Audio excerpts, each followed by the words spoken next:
So yes, we have just had short film showcase number 2, day 1 of Horrific 2026. We've had some awesome little shorts there, and we're now going to do a Q&A with some of our filmmakers. Do me a favour, let's go down the line, make my life a lot easier. Tell us who you are and what you did on what project. Hi, my name is Adolfo Vico. I'm the... Get your mics off. Mics off? There you go. Yes, hi. Adolfo Vico, director, producer, and co-writer of Please to Kill You.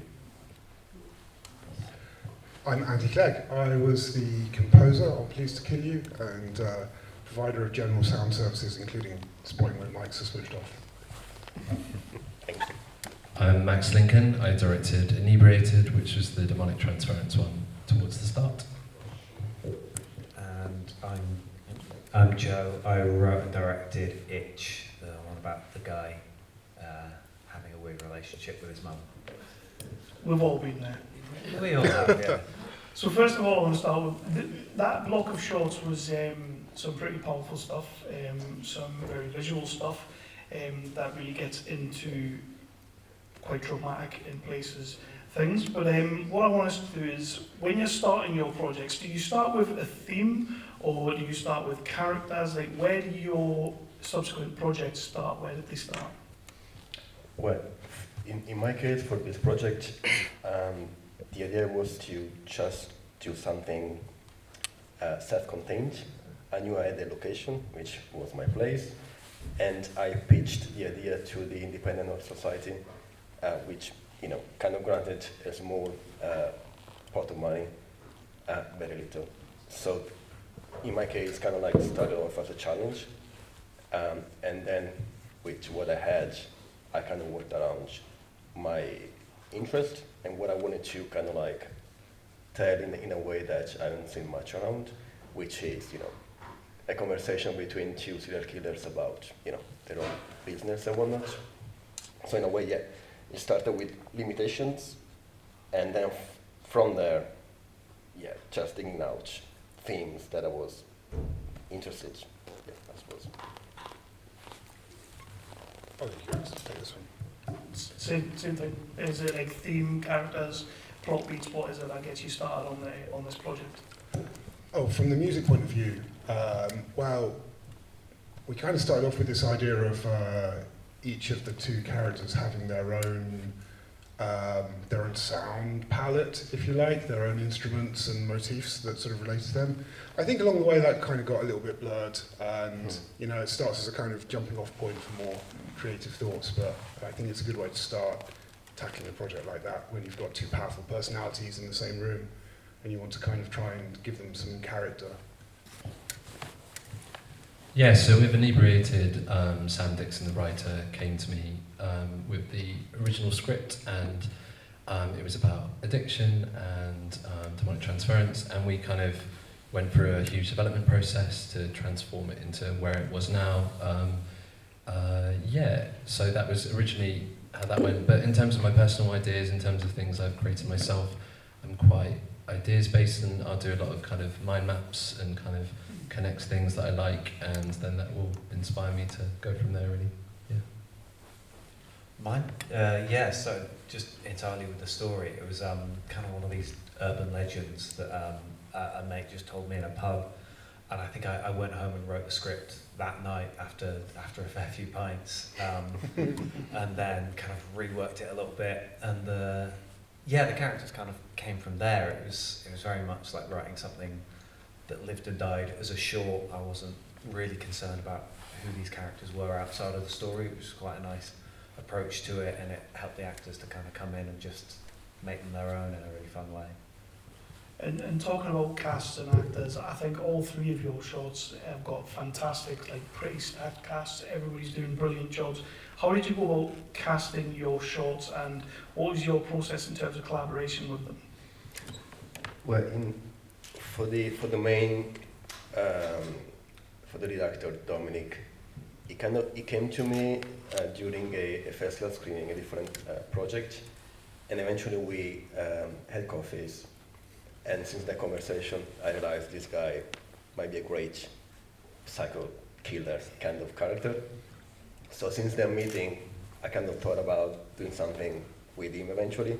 And he did mention at the time that he was also doing, as a side job, like a door-to-door representative of some sort of dog food or whatever it was. So I always thought to do something with him as a door-to-door serial killer or something. And for the other supporting actor, Tino, I worked with him previously in a different project, and I wanted to work again with him because I really liked his professionalism and his talent, frankly. So, yeah, eventually I managed to put the two of them together. They had a very good chemistry.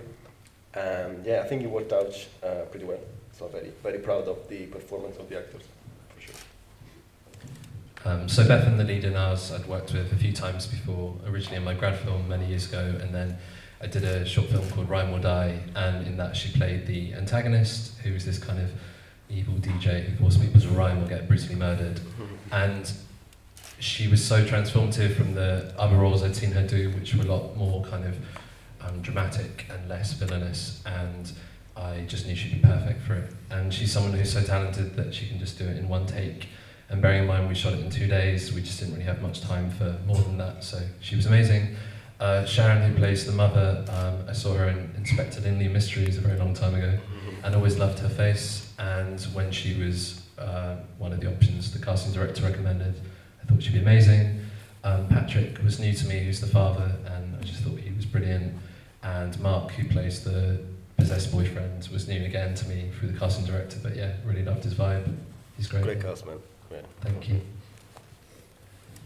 Yeah, Rachel, who played Jules, the woman going on a date, she was just introduced to me through a friend who's a producer, and we didn't even audition, we just kind of had a video call for like an hour just talking about what a scary experience like going on a date is, just the character, the themes, and like she just really like got it from day one, and it was yeah, really fantastic working with her. And then Tom, the creep, I play football with, and he's a friend, and I'd really like push back on casting him because I always imagine that character quite posh, because I think posh kids have weird relationships with their parents, and I didn't see him as kind of like a, you know, having a regional accent, and then eventually he just persuaded me to let him send me a tape, and he was just incredible. So yeah, cast him, and yeah, he just ran away with it. And then the dead body was just the next door neighbour of the house we were shooting at, and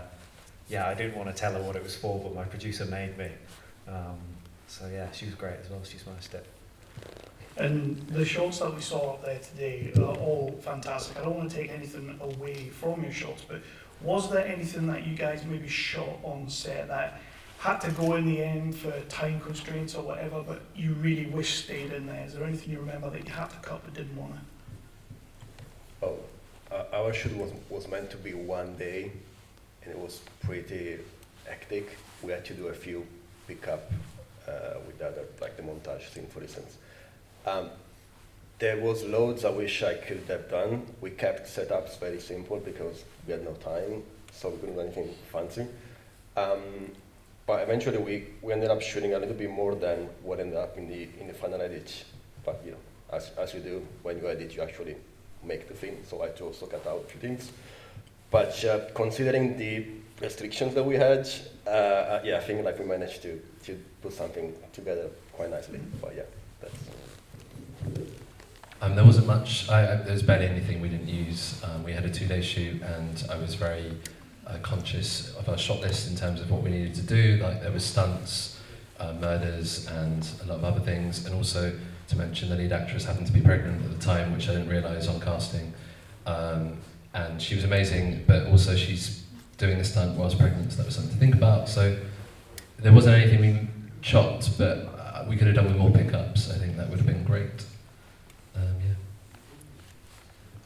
Yeah, I think same. Like we really didn't shoot much that wasn't used. Rachel, my DP, is over there. Like we were just really like going through it, like combining shots into one, like sending references from like Indiana Jones or whatever over to each other. Yeah, kind of how we can just really like nail our coverage and like get it all in as few shots as possible, which is like risky. There's the odd scene where we found ourselves like in trouble in the edit, but there's not really much we didn't use or were found wanting for, I think.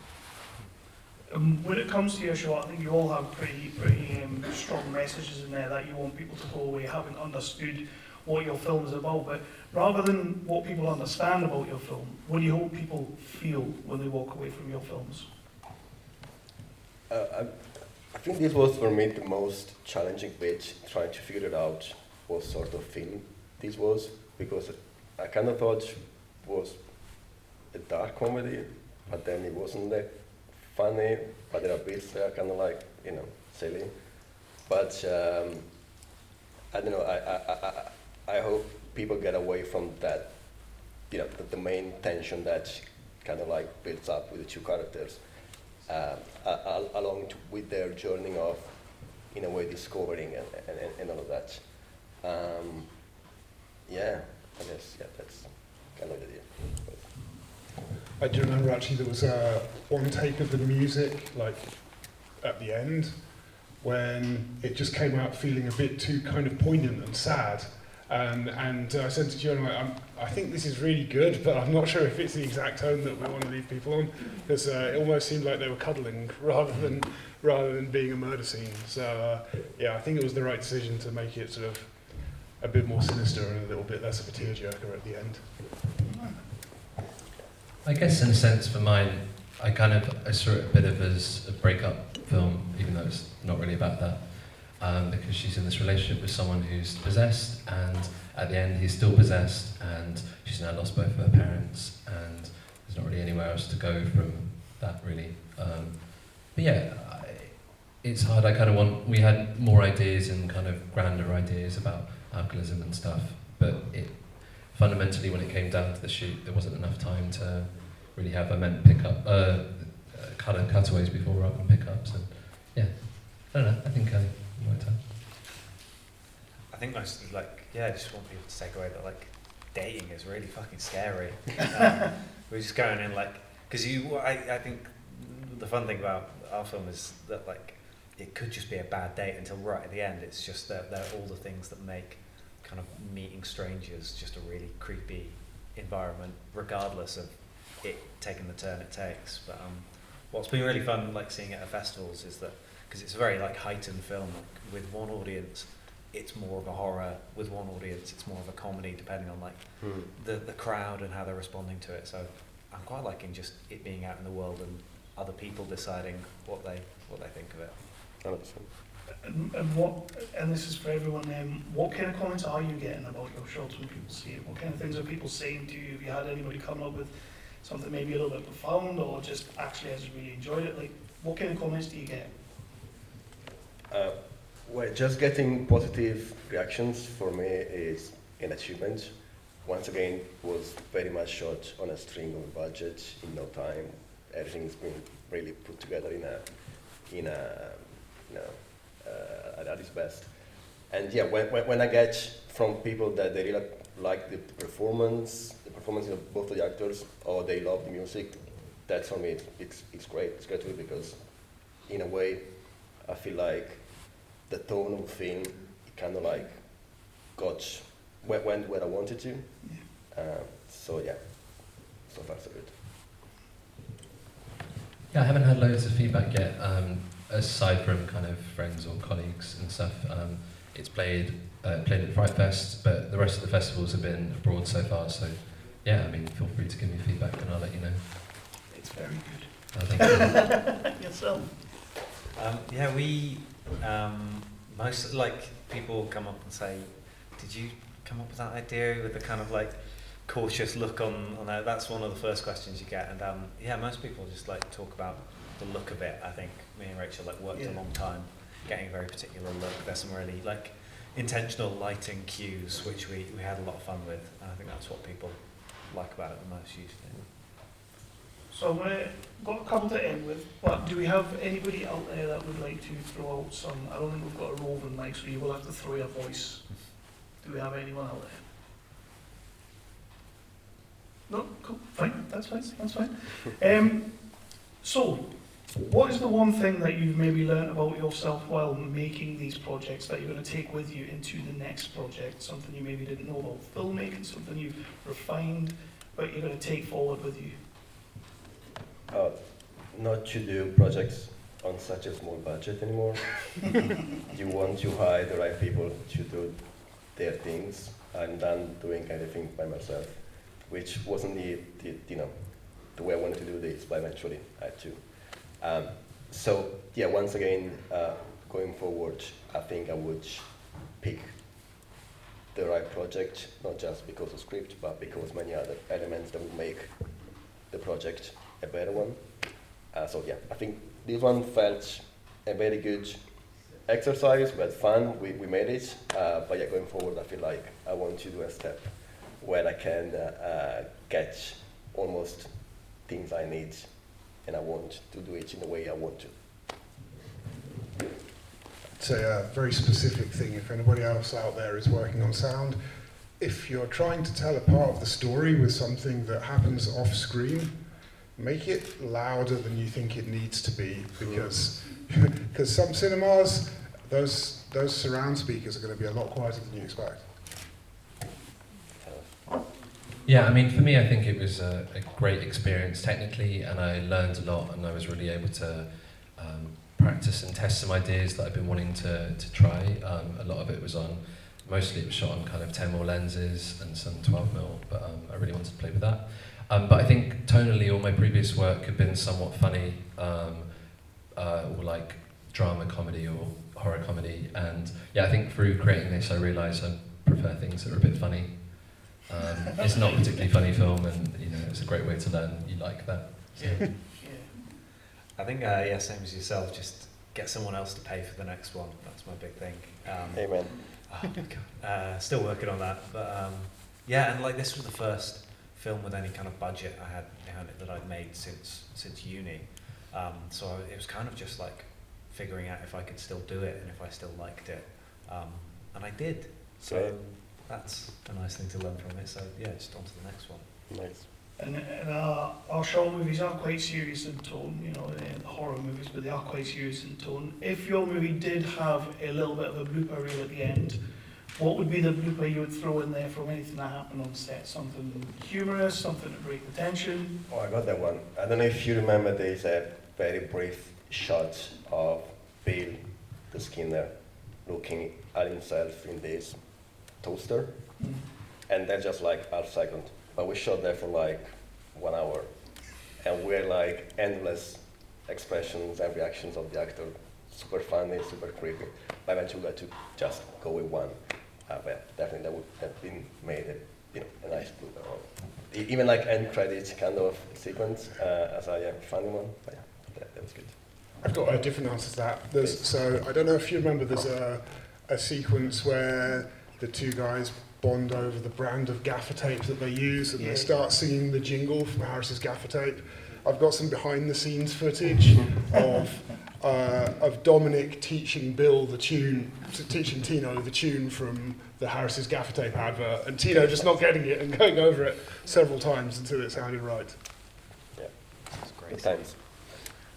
Did you make the tune? Or is it a real advert for Harris or not? Oh no, the co-writer and also the OP, Sean, who was also a musician, he kind of like wrote the jingle, which was really. Yeah, I feel differently when I use Harris stuff next time. Yeah, I mean, ours didn't really have tons of funny things on set, but I mean, the blood stuff is always funny accidentally.